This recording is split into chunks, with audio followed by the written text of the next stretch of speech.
Bom, meus amigos, continuando com as conversas sobre a atualização do Código Civil.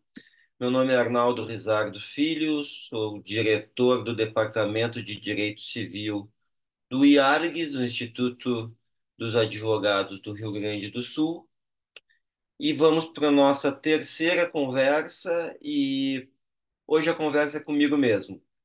Por eu ser um especialista em direito contratual, trabalhar com direito contratual, ter mestrado e doutorado nessa área, eu reservei para mim a análise de algumas atualizações que vão acontecer, principalmente em direito contratual.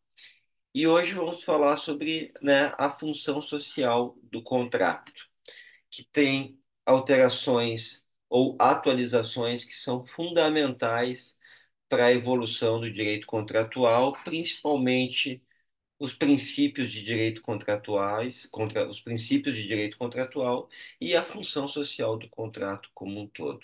A função social do contrato, para dar uma análise prévia do que se trata, ela se trata da forma como se integra os contratantes ou a relação contratual à sociedade, né? Então, não diz respeito à relação entre os contratantes, mas sim diz respeito à relação contratual com a sociedade. Se a relação contratual que foi pensada e que foi formatada pelos contratantes, ela se integra à sociedade, na sociedade e na ordem constitucional.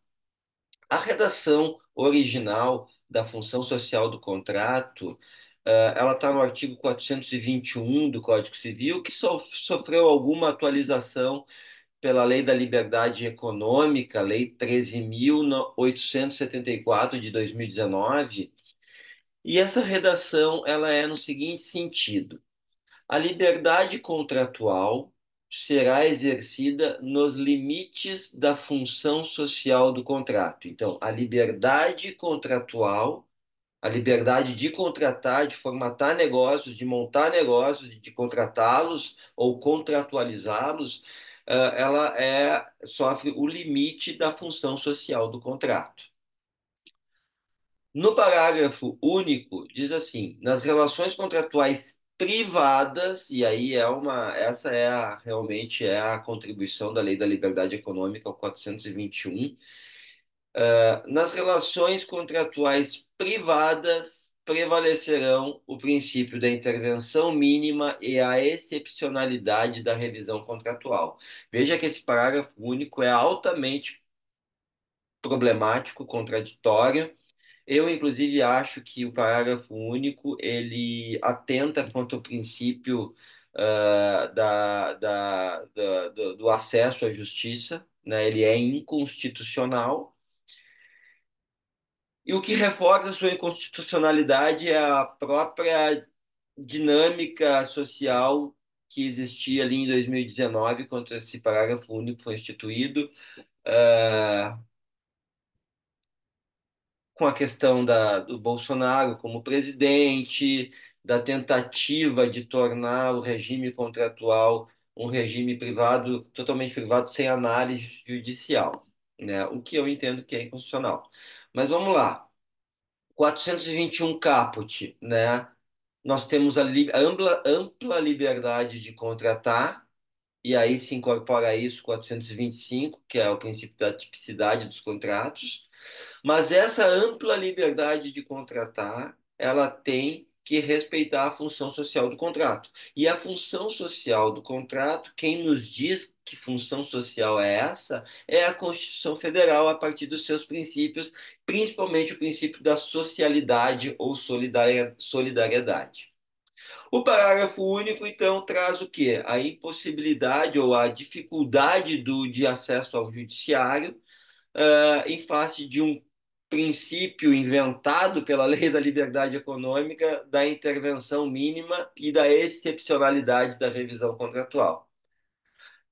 Com a atualização do Código Civil, o artigo 421 ele é reformulado, agora trazendo a essência dele, tirando essa excepcionalidade de revisão, e trazendo a essência da função social do contrato. Vamos ler qual que é a redação que vai à votação pelo Congresso Nacional acerca do 421-A. A redação é a seguinte: a liberdade contratual será exercida nos limites da função social do contrato. Perfeito, está igual ao 421 atual.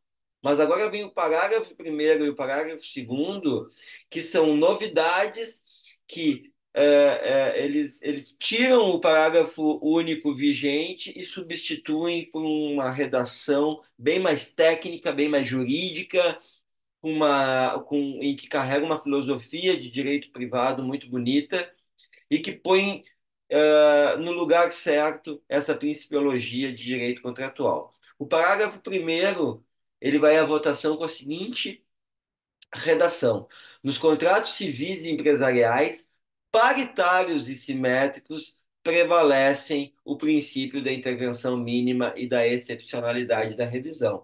Então, quando que existe esse princípio da intervenção mínima e da excepcionalidade da revisão?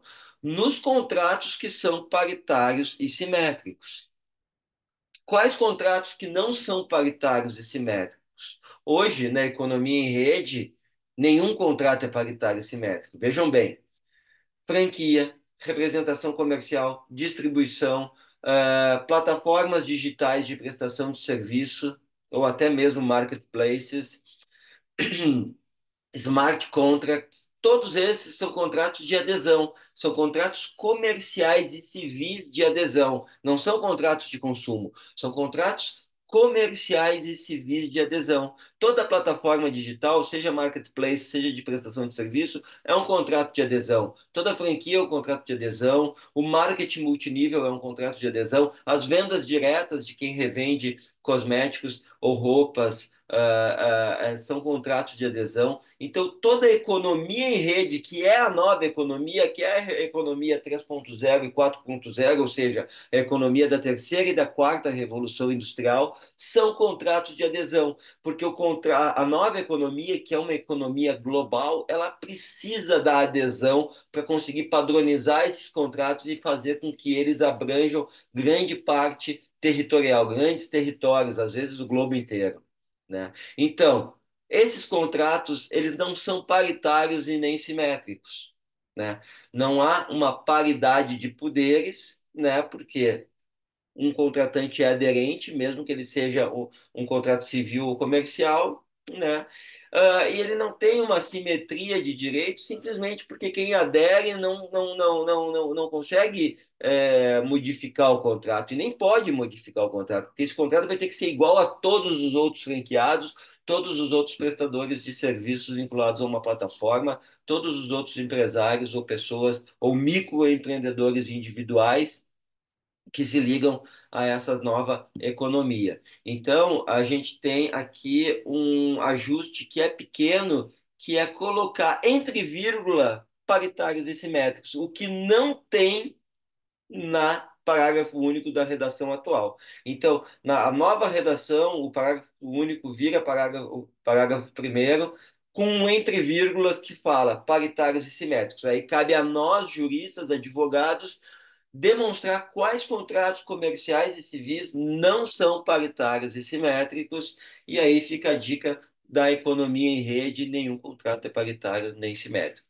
Mas além do parágrafo único, a gente tem, além do parágrafo primeiro, a gente tem um parágrafo segundo, que diz assim: a cláusula contratual que violar a função social do contrato é nula de pleno direito.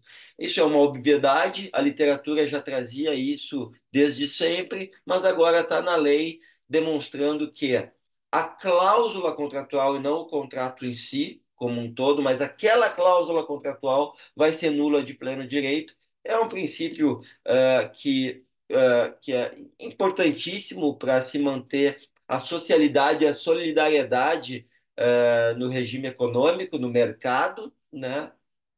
E aí nós temos que, se determinada cláusula infringir essa paridade, essa simetria, né, contratual, ela vai ser nula de pleno direito. Então, função social do contrato tem a ver com paridade, simetria, que tem a ver com socialidade ou solidariedade que estão na Constituição Federal, e que qualquer cláusula que desrespeite isso é nula de pleno direito.